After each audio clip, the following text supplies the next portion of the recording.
Hello शिक्षक साथियों, नमस्कार, आदाब, सत श्री अकाल। मैं हूं सुजी यादव।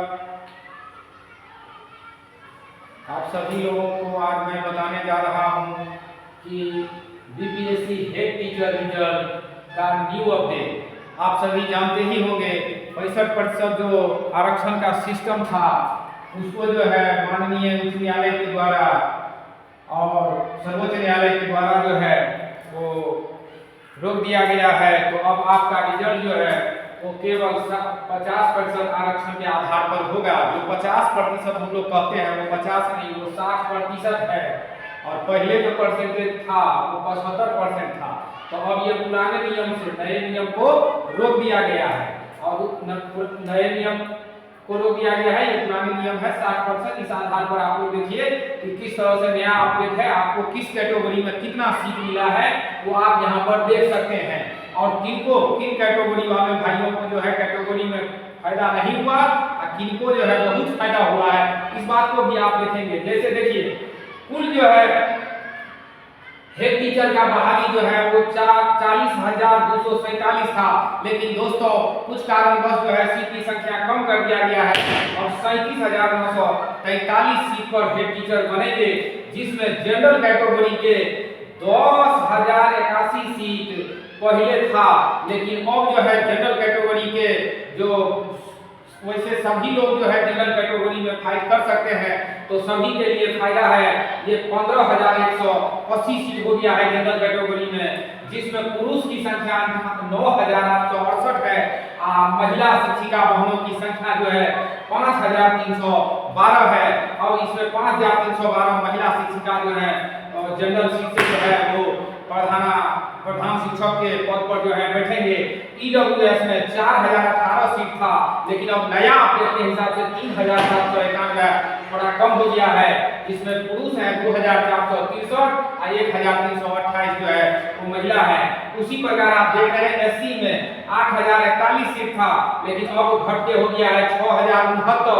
यहाँ पर आप देख रहे होंगे कि यहाँ पर कम हो गया है सीट और उसमें पुरुष है 3,945 और महिला 2,126।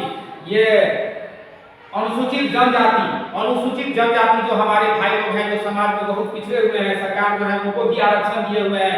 806 सीट पर बहाली होने वाला है प्रधान शिक्षक का। इसमें 393 पुरुष रहेंगे और 254 महिला रहेंगे। 393 सीट हो गया है सॉरी, और ये 254 जो है पुरुष रहेगा, 139 जो है वो महिला शिक्षिका बहाल होगी।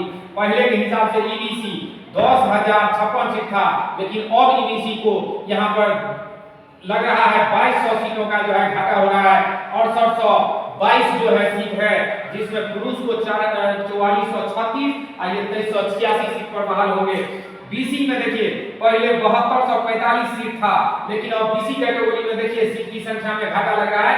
4549 जो है इसकी संख्या है, जिसमें 2957 पुरुष होंगे और 1592 जो है वो महिला होगी। वहीं बीसी फीमेल का पहले वाला सीट में आप देखे थे बीसी फीमेल का आरक्षण को नए नियम के हिसाब से समाप्त कर दिया गया था, लेकिन जब पुराने नियम चालू हो गया तो फिर से बीसी फीमेल यानी बीसी फीमेल बहनों को 1139 सीट मिला है, जो यहाँ पर महिला वाले सीट में हमने रखा है। और इस तरह से आप देखे होंगे कि यहाँ कुल पुरुष के सीटों की संख्या 23,921 है और महिला के सीटों की संख्या 14,022 है।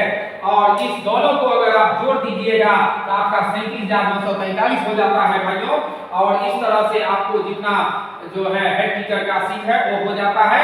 अब आप देखेंगे कि यहाँ क्षैतिज आरक्षण के तहत जो है हमारे स्वतंत्रता सेनानी जो देश का सेवा किए थे उस टाइम में किए थे। देखिए कहावत है कि पूर्वज आपके दादा दादी और माता पिता भी जो कर्म किए हैं उसका फल आपको प्राप्त होता है। तो देखिए स्वतंत्रता सेनानी जो हमारे देश के लिए लड़े थे उनका पोता पोती नाती नतनी को भी आरक्षण हमारे राज्य सरकार जो है प्रदान करते हैं और उसको इस हेड टीचर के बहाली में कुल 759 सीट उनके लिए आरक्षित किया गया है। वहीं हमारे समाज में जो पिछड़े हुए हैं शारीरिक रूप से दिव्यांग भाई बहनों उसके लिए भी जो वीआई है उसको 394 सीट, डीडी को 387, ओएस 372, एमडी 365, कुल हो गया 1518 सीट। 1518 सीट पर बहाली होने जा रहा है और आप सभी जानते हैं कि हेड टीचर का रिजल्ट आने ही वाला है। बस ये रोस्टर भी क्लियरेंस जो है बीपीएससी आयोग की तरफ से कर दिया गया है और अब कुछ ही दिन के बाद हमको लगता है छठ के बाद जो है आप सब अपना अपना रिजल्ट जो है देख पाएंगे। लेकिन छठ के बाद भी एक सप्ताह का समय जो है रिजल्ट पब्लिकेशन में लग सकता है आयोग को। और इस प्रकार हमारा जो अपना अनुमान है कि कट ऑफ क्या होने वाला है नए आरक्षण सिस्टम के तहत, तो दोस्तों मेरा अपना अनुमान है कि हेड टीचर के बहाली में जनरल जो मेल होगा वो 75 से 80 नंबर अगर ला रहे हैं तो वो सुरक्षित है, हेड टीचर के कुर्सी पर वो अवश्य बैठेंगे। और वही जनरल फीमेल है तो वो 75 से 78 नंबर अगर उसको आ रहा है तो वो जो है सेलेक्ट हो जाएगी। और वही ईडब्ल्यूएस में जो है 73 से 75 नंबर पर जो है मेल को हो जाएगा और फीमेल को 72 से 75 नंबर पर होगा। बीसी कैटेगरी का सिलेक्शन 74 से 75 नंबर तक होने की संभावना है। वही ईबीसी 70 से 74 नंबर तक जो है उसका सिलेक्शन हो जाएगा। और बाकी महिला के लिए है तो दोस्तों इस कैटेगरी में हमने महिला का सीट नहीं लिखा है, इसलिए नहीं लिखा है कि वो अपने कट ऑफ अगर पार करेगी, जो क्वालिफाइंग मार्क्स है जिस कैटेगरी का वो अगर पार करेगी उसको निश्चित है कि सिलेक्शन हो जाएगा। वहीं एससी एसटी में हमने नहीं किया है क्योंकि वो कट ऑफ पार करेंगे और उसका सिलेक्शन तय है। दोस्तों इस तरह से आप देख रहे थे कि किस प्रकार जो है नए कट ऑफ के तहत जो है हम आपको बता रहे हैं और आशा है कि आने वाला इसी प्रकार से हो। साथियों इसी तरह से मैं आज का अपना ये समाप्त करता हूं और नमस्कार, आदाब, सत श्री अकाल, जय हिंद, जय भारत, जय बिहार।